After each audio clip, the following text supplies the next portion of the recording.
Welcome to episode 18 of the St. Charles podcast. I'm Eric Wood. Father Mark Brown. And we are here to talk about Mary. About Mary, the Blessed Virgin.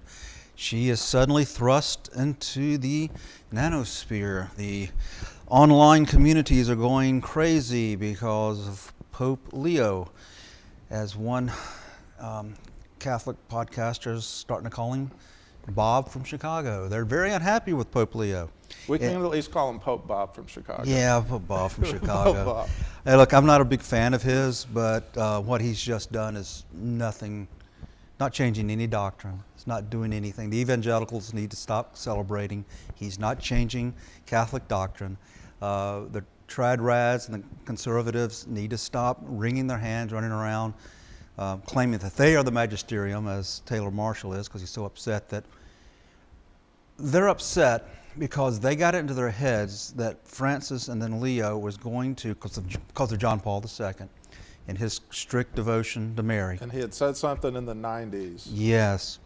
And so everybody got hooked on what John Paul II said 30 years ago, 40 years ago, and they've been waiting for a pope to come along and give her a fifth dogma of co-redeemer and co-mediator. Basically dogmatizing something that Pope John Paul had just said on the fly. Yeah. Well, and it's things that you would see, even in the early church they would say it, but it was not dogma. The Marian dogmas, we call them dogmas, they're only Roman Catholics have to believe it to be a Catholic and to be a Christian. Okay? So in our world, this would be called a pious devotion. Opinion. Or devotion, pious opinion. Same within the Orthodox churches. Now, that didn't happen until the 1948, 1950, when Pope Pius came down with the four Marian dogmas. He says, you must believe these things, and all good Roman Catholics are to believe this. Really showing just how Protestant the Roman Catholic Church is right now, with all the folks just going crazy. All Leo did is he said that using co-redeemer and co-mediator in the way is used outside of Scripture is confusing, and we need to stop it. Okay. What some Roman Catholics, because the Roman Catholic Catechism does not teach this, this is pious opinion of some Roman Catholics, is they think that Mary had just as much purpose and power in our salvation as Jesus does. We don't think that. No, we do not think that. The Orthodox do not think. We hold Mary in. I'm a priest in the Anglican Society of Mary. We hold Mary in great reverence. What I do here is, if there's a feast day, I remember it for Mary. Sometimes you'll hear me at the end of the last the post communion prayer. I'll invoke the Blessed Mother and the chaste spouse and others, asking them to pray for us. And people, where did that come from? Well, that came from the Scots, the Scottish Presbyterian. If you look in my altar book, when I get to those, it's all from the Scottish prayer book. And I think to myself, Scottish Episcopal Church connection. And I think to myself, John Knox is rolling in his grave, and I really hope he rolls hard and throws his back out. I think back in that time period, even though now the Scottish Episcopal Church is like 2-3% or something. Oh, yeah. And like the Presbyterian Kirk has been like the established church for a while, but I think during that Jacobite 1600s era, you had a much stronger Scottish Episcopal Church. You did. And then the legacy of that was still around when Seabury was... It was still there. It was still in the prayer book. You still see it. You can still see it in the Anglican Church in England. They'll hold Marian feast days. They'll do processions. Hope Patton, Father Hope Patton, when he reopened Walsingham, what was the first thing he did was a Marian procession. Yeah. He found an old statue under some rubble and cleaned it up, and they redid the chapel, and they brought the statue of the Blessed Virgin back into the chapel, the ladies' chapel, as we call it. They brought it in, and there was a procession. There's the probably drive the evangelicals crazy. The Roman Catholics would look strange at it. This is in the 20s. And even today, in the Roman Catholic Church, and even in Anglican churches, you have a ladies' chapel. Ours is a small one right there. Yeah. But what happened here is Leo just said, hey, keep the title biblical, okay? Don't go in here that Mary is a source of our redemption. Mary is the source of our mediation. I've printed it out. It's quite long. Well, not really long for those, but as you can see, printing it out, it's kind of thick. And it goes in as like 70, 80 paragraphs. And I know not everybody has read them all, because if they did, they would be quiet. He lays it out, or the cardinal who did this laid it out very precise. It's got over, 183 footnotes to everything, even referencing John Paul II on the Mother Redeemer and from 87. So, excuse me, it goes into extreme detail. And it's just, I've seen Protestants say, I guess Rome's finally read the Bible. And I'm like, oh, Lord, have mercy. Please, tell me you didn't read this, but without telling me you didn't read this. Make statements like I'm seeing. I'm seeing Roman Catholics losing their mind. Tell me you didn't read this by not telling me you didn't, by the statements you're making. And it's just sit down and read this. Nothing has changed. He's just saying, be more precise, be careful. Because I have heard, especially among women in the Roman Catholic Church, and I've told this story before, that I heard them, and this was down in Pensacola, and if Jesus is the head of the church, Mary is the neck, and the neck controls the head. That's pure blasphemy. But there's people in the Roman church that have that because they've gone too far with Mary. And that has been something, not just in the Roman church, during Pope Paul's II's pontificate. A little known guy named Timothy George in Christianity Today in 2003, kind of the Blessed Evangelical Mary, where he, as a Baptist, lays down what everybody goes too far with, one way or the other. He was down in Beeson. And I thought to myself, oh, how much longer is he going to be in the Baptist church before they kick him out? Because he presented a very fair, balanced view of Mary. He quoted Knox and his extremism all the way over, to others. When it became dogma, Pope Pius the 12th in 1950s created these things. And you see that it's not as clear cut as Catholic apologists want you to believe. Vatican I is when, about every 500 years, the Roman Catholic Church splits. The Protestant Reformation was once, the East and West was another, the Assyrian, and all that. What happened in Vatican I, if you actually read the history of Vatican I, the Pope could speak ex cathedra and all that, with more papal power, and they were also starting to push some Marian things. The majority of the magisterium was like, no, let's not do this. A lot of things from the 19th century forward that we take for granted are new things. They're newer than... In the scope of history. In the scope of history. They're newer than, say, dispensationalism, which started in the early 1800s. A lot of what you're seeing with papal infallibility, these Marian dogmas are 100 years old, maybe 150 years old. And everybody thinks, oh my gosh, they're ancient, because you might find one father say something. There's some patristic support for it. But are there any council supports for it? No. And there's patristic support that says the other stuff. Yeah. Well, only one, she's the God bearer, the mother of God, and that's one council said it. And that's it. That's the only approved title of her from the church. Now, other branches of the church, like either the Roman or whatever, they can come up with other titles, but it's not universal. It's interesting because most of these issues, I find myself in my heart wanting to align with like the Roman tradcasts on their internal issues. Mm-hmm. But this is one where I don't feel that pull. And I guess it goes back to like the Anglo-Catholic ethos of like looking at this through the prism of how it was in the 1850s and kind of in the lens of what you're saying. The Roman Catholic Church has changed a little since the 1850s. It's changed a lot. With this, even before Vatican II, Vatican I, and the dogmas that come about between Vatican I and Vatican II, especially about Mary, that I kind of don't find myself agreeing with the trad cath position when I hear it. And see, most people, especially on the Protestant side, will say they're a Tridentine church, because of Trent. And I'm like, they haven't been a Church of Trent since the 1850s. Now they're definitely not a Church of Trent, they're a Church of Vatican II. And that's what upsets some of the more traditional Orthodox Roman Catholics, is they're not Trent.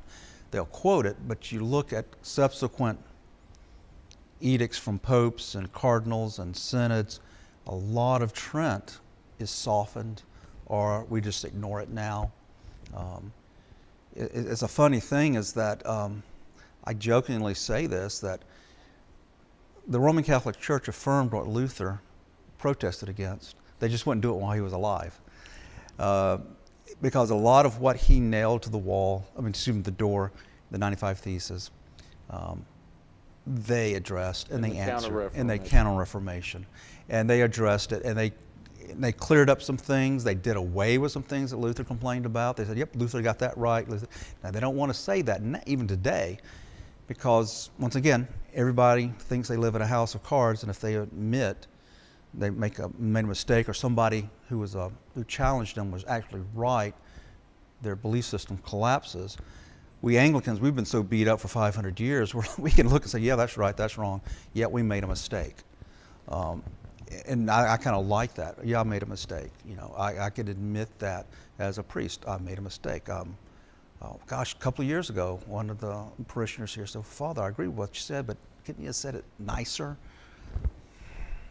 Yeah, you're right, I could have said it, I don't have a problem with that. How many Roman Catholics actually even walk up to their priest and say that? And on the evangelical side, the same way. How many would? How many is going to walk up to, say, the lead pastor at the CREC church and say, "Hey, I think you got that wrong"? It's not going to happen. And they're both the same. That's what I like about Anglicanism. I can go to my bishop and say, "Hey, let's discuss this." And usually a really good bishop will sit down and discuss things with you. Yeah, that's the ethos of the Anglican Episcopal tradition of not having to turn your brain off. Yeah. Whereas in other traditions, it's more, you shall believe these very specific things. We have that to some degree. The core issues we have that, yes. It's more like a scope of here's what approved Anglican beliefs are within the spectrum of belief. Yeah. And then we have pious opinion, and Mary falls under pious opinion. I give Anglo-Catholic faith and practices to every person who comes in and wants to convert. You read this. This is your first test. Read this, come back, and we talk about it. Usually the number one issue is Mary. And I look at it, and then a lot of people in this parish are shocked when they find out I'm a priest in the Society of Mary. Why? I don't push it. One, I'm not allowed to push it. But what I kind of softly push it when there's feast days, when we're going to be getting new vestments and they're going to be blue for Advent instead of purple. Why blue? Because that's the traditional color. And it's also the Marian color for Advent, and so we're going to blue when we get them ordered. We're going to be going into blue vestments for that.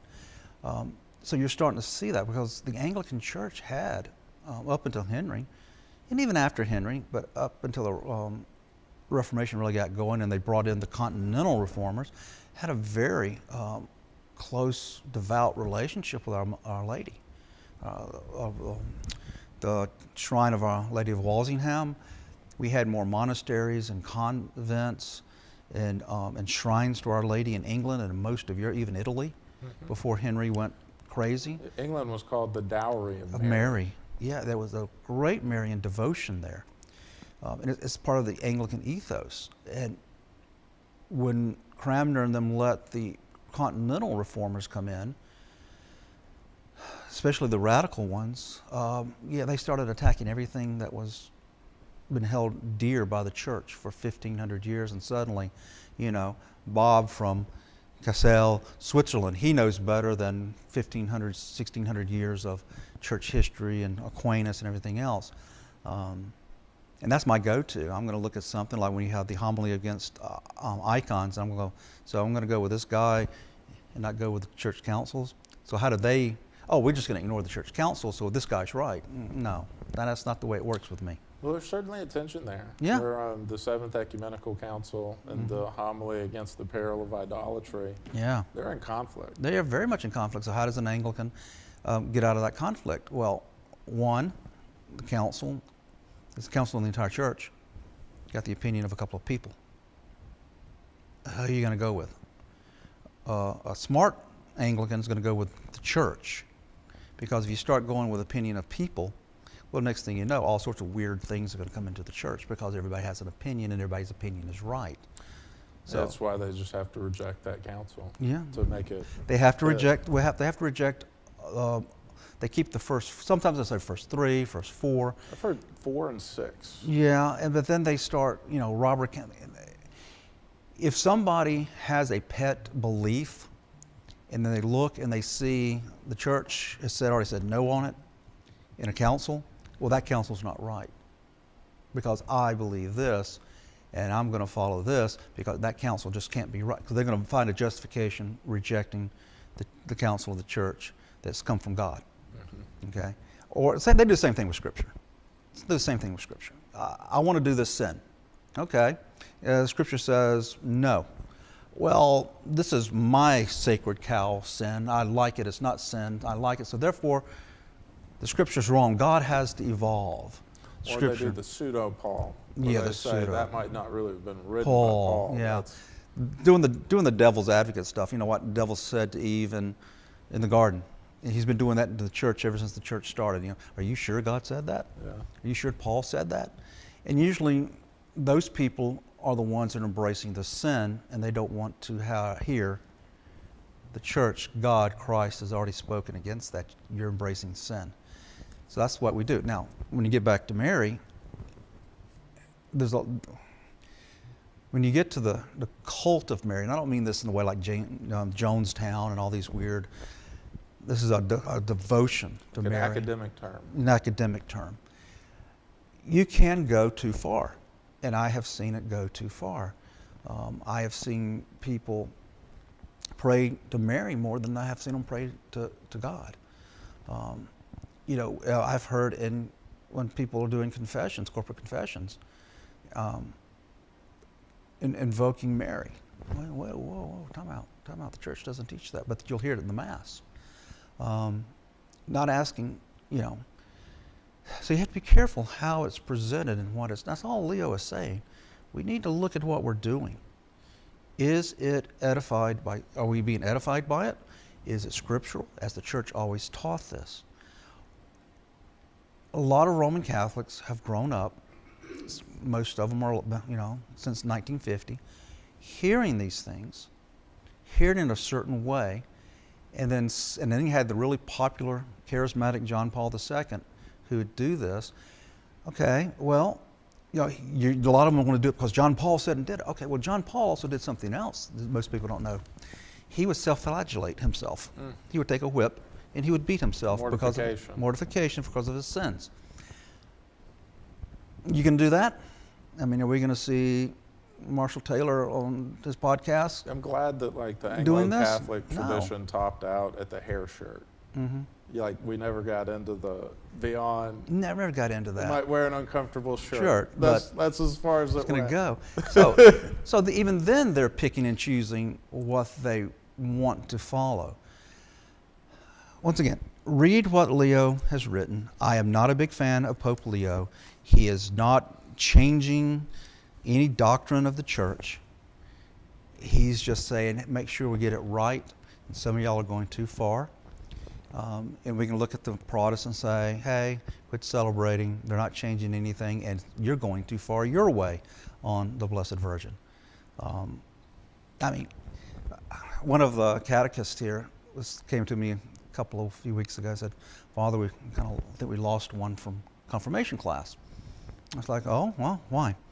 Well, we got into talking about the Virgin Mary. After that, he's gone. I said, okay. He said, no worse than no. I said, why? I said, well, first of all, she's the first stumbling block, usually. I said, and number two, that's what confirmation class is. This is what the church believes. Can you believe this? Okay? And if you can't believe this, well, we're not playing games. Don't lie to the bishop and say you believe it. Let's not hide the ball. Don't hide the ball. This is no deception here. Maybe you're best off at the Presbyterian Church. Maybe you're best off. Maybe you want to hold to all these Marian pious opinions as dogma. Okay, then you want to push it here. Well, maybe you're more comfortable across the street. Okay, so Mary can be a stumbling block for a lot of people. We had a couple come here. They left the CREC parish. They came here for a while, and they had an issue. It was like they were looking for things to be upset about, because they would always ask me a question. At the Nicene Creed, we kneel at the Incarnation. But incarnated by the Holy Spirit of the Blessed Virgin Mary, right? Well, they hear the name Mary in an incarnation. What do they focus on? Mary. Why are you kneeling for Mary? No, actually, we're kneeling for the Incarnation. But it looks like that. I was like, well, and I kind of make a joke out of it. I said, well, when I was in my, 30s and 40s, boy, I could hit the ground quick. I'm in my 60s. I go a little slower, so it may look like I'm getting there at Mary, but I'm kneeling at the Incarnation. That's when Father Gloria and I and everybody starts our reverencings at the Incarnation. So people sometimes look for reasons just to get upset about things. Well, we all come in with what we know coming in. And even within Anglicanism, there is a strand that is much more reformed in its ethos that has like no Marian devotion. No. Absent what's in the prayer book, like evening prayer stuff is like where it would top out. Yeah. So. Oh yeah. Well, yeah. It's like some of them won't even recite the Magnificat in the evening prayer, because it's Mary's Magnificat. That's wild. Yeah, and they won't. And actually, if you look at some of the instructions and things, the Magnificat is pretty much the main one for evening prayer that you should be saying.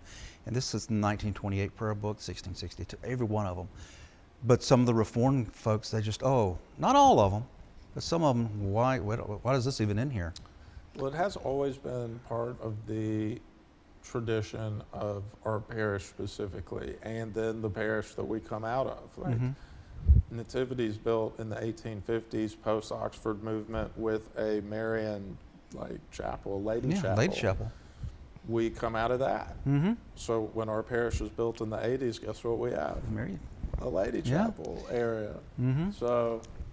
Yeah, I came in, I said, I wish we were bigger. I'd have a chapel for Joseph on the other side, like you would see in most of the bigger churches, but our pulpit, takes it up. You gotta have a pulpit. Oh yeah, I know that. Yeah. Well, see, the pulpit's supposed to be on this side because the organ's supposed to be up there, but we can't put the organ up there, structural reasons. And so we had to adjust, and so that's why the pulpit is on this side. This is the only Anglican church that I've been in as a pastor preaching in. I'm on this side. I remember the first time I came here to preach. I'm coming down, and it was luckily they don't have it on camera. I'm, body heading this way because that's where I preach from, and I kind of meandered back over here because this is where the pulpit is. My muscle memory go this way. But the placement of the choir is very traditional. Anglican, yes, it is. The front right here. No, it is. It's very much. That's this. Not kind of on a tangent of why we don't have a Joseph chapel, which most churches did pre-Reformation, even during the Reformation, and even before the 1960s, where the architects lost their mind and their concept of beauty. Even in some of the Catholic churches, it's just horrid. I have a theory about the layout where I think a lot of the continuing parishes built in the 80s have some aesthetic features of Springfield, the Diocese of Springfield, even the red carpet and stuff like that. And certain, things that would be purchased and where they'd be placed, it really has the aesthetical feel of, and even the size and everything. It feels a lot like the Diocese of Springfield. Yeah, yeah. When they came out, one of the things that kind of held back is some. They come out. Mainly it was the Anglo-Catholics that came out first, but then they didn't have any money. It's like we found some paperwork yesterday. We were going through it and looking and going, addresses this church has been at over the last 40 years before we finally settled here. It's kind of an interesting little historical migration this little community has through Huntsville. It starts in 78. Yeah. I didn't realize. I knew the building was 84. But it started in 78. And in my mind, I had thought of like, oh, the parish started in 84. Mm-hmm. But it started in 78 and was meeting in these different locations while they're planning on getting land and property and everything right. else. And that was a 6-year process. Yeah, it's a 6-year process. So that's pretty much what happened with Leo, and I know it's still burning up everything. I mean, even some of the major podcasts of Anglicanism has done it. I watched Dr. Boyce and Father James had like an hour and a half going through some of it. Mm-hmm. Dr. Gomez puts out some stuff. And it's just, yeah, Canon Gomez, he's kind of he's British, so he has got he's ethnically he's from India, but he was educated and all in Church of England. He's been kind of funny on how he's been kind of approaching Rome. He's a reporter inside the Vatican, and I'm not going to go into all the detail, but if you would like to just see some of his podcast work or anything, it's like just Facebook, Jules Gomez, Jules, Gomez, Gomes. He's on Substack. He's good. He's good. He's good. He's balanced. Just pure. He was an Anglican priest on the Isle of Man. He pretty much went head to head with guys like Justin Welby. He went to Rome. He didn't seek reordination, and he popped up as more of a reporter, investigative reporter, kind of like Taylor Marshall. He went to Nashotah House. Yeah.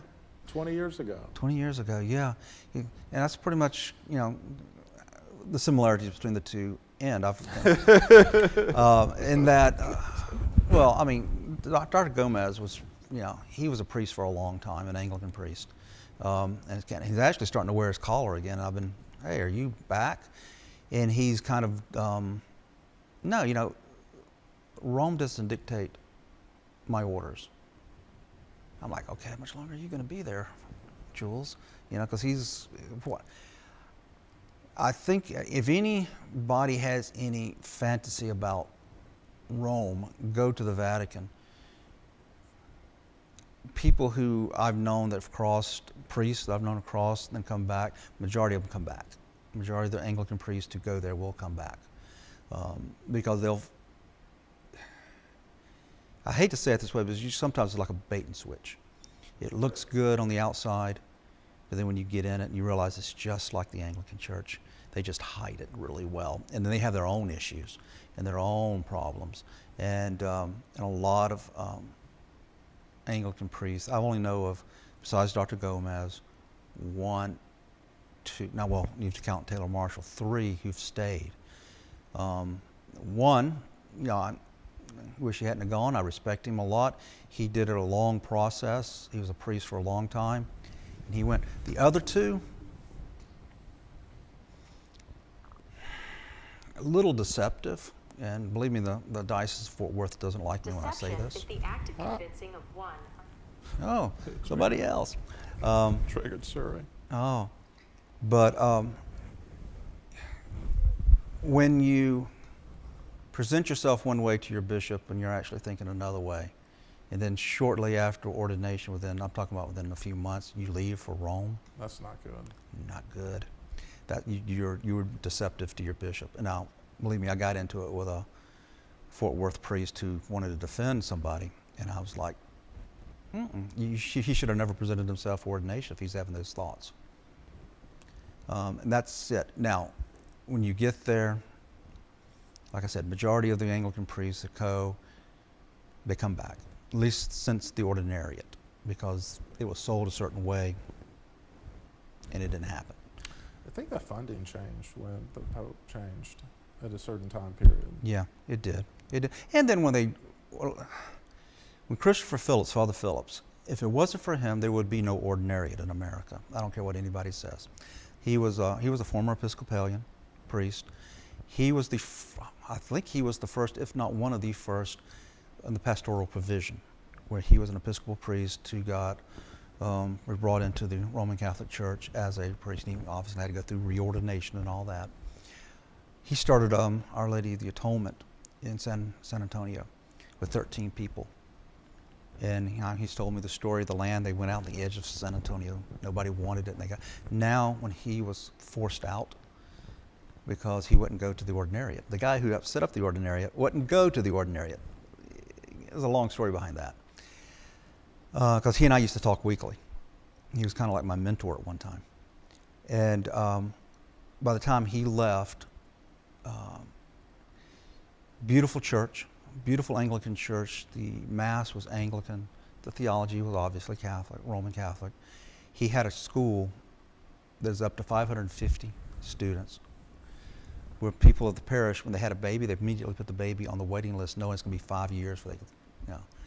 Yeah, they're all, and it was just growing. And he was the guy who put it together. And then when he was pushed aside for Stinson, you heard the PACs drop across the United States. The Anglican priests, the majority of them were like, no, we're not doing this. Because they all know who Stinson was, a twice-failed bishop of the Episcopal Church. Yeah. So, yeah, I know we got off on a tangent on that, but... So back on the subject of Mary, if someone is looking for resources from an Anglican perspective, the Society of Mary. Yeah, just Google the Society of Mary, Forward in the Faith. Mm-hmm. They're very big Mariology. You can, even get the book Anglo-Catholic Faith and Principles. It's going to have a section on Mary, and it's going to be pretty much, this is the way the Anglo-Catholics think about the Blessed Virgin. And so you want to know it from an Anglican perspective, you can look at that. Then you can go back and you can see some of the other writers, but I would start with them. And then once you get a kind of a basis, then you can start looking at who else is out there who's written maybe an entire book on it. If I remember right, the Society of Mary sends out, if people join, this really good newsletter. Yeah. And I can't remember if it's quarterly. Quarterly. I get it every quarter. But it's good. Mm-hmm. And it's got interesting material of different articles. A lot of it's Walsingham-centric. And I think one of them last year was talking about a place in Wisconsin that they called the Proto-Shrine of Walsingham, where it's like a small version of Our Lady of the Snows. That'd be cool to see. Yeah, it will be. It'd especially go in the wintertime. And I don't know, a Wisconsin winter would probably be brutal for us Southerners, but yeah, I always thought about going there. But you can sign up for it, and it's not that expensive. And it basically just covers the cost of the materials you get. And you got the websites, then you'll get a quarterly magazine, it'll give you all sorts of Marian devotions, Marian history. They might even have excerpts from books from 300, 400, 500 years ago. And then if you're a priest in the society, you got some things you have to do. Pray the Angelus every day at noon. I do it if I'm up here. I do it here at the Ladies' Chapel.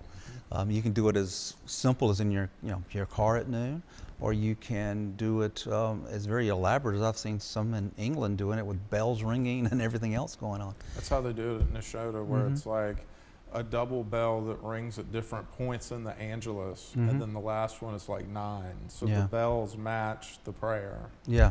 And so it's there. A lot of people are shocked that Anglicans have a devotion to Mary.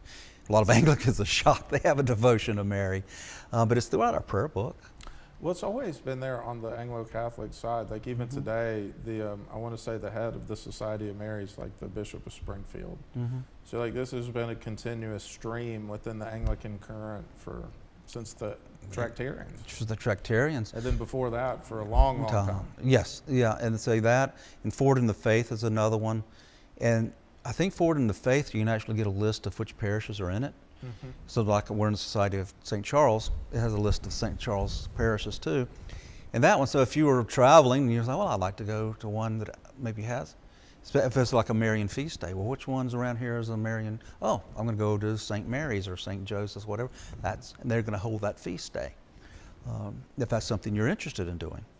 So those are two societies to look into: Forward in the Faith America, because there's two, one in Europe and in the UK, and you got to make sure you do Forward in Faith North America, and then you have the Society of Mary. Just Google those two, and that'll give you some nice information on it if you're curious. And I think the Society of Mary does an annual mass that's usually really nice, where they do it at a really fancy old, location. Yeah. And it's well done. Yeah, they do it well done. They try to keep the traditions alive, the reverence and the devotion to Our Lady alive, because she was the first Christian. She is the Mother of God. She is a very prominent place in our faith, should be, but we don't need to go so far with her. And that's all Leo is saying: rein it in. He's saying be more like the Anglicans. He is. It's like when Benedict changed the creed back to the original way. I believe in God the Father. For a long time, when the Roman Catholic Church, we believe. And I remember when it changed, they made an announcement just before Mass. In the creed, it is, I believe. And people are, why is that? Well, it's credo. It's Latin, I. It's singular. Okay. And I remember going up to the priest afterwards, and I said, thank you. He said, for what? For making us Anglicans feel so much more welcomed here. Because you've reverted back to the way we've been saying the prayer since it came out of Nicaea. And he kind of chuckled. He didn't really know how to do with that. But, yeah, so this Leo is making us feel a little more welcome than the last Leo did. But again, he's not changing Roman Catholic doctrine. He is not. So everybody just calm down. You got a lot of other reasons to be curious or upset or whatever with Leo.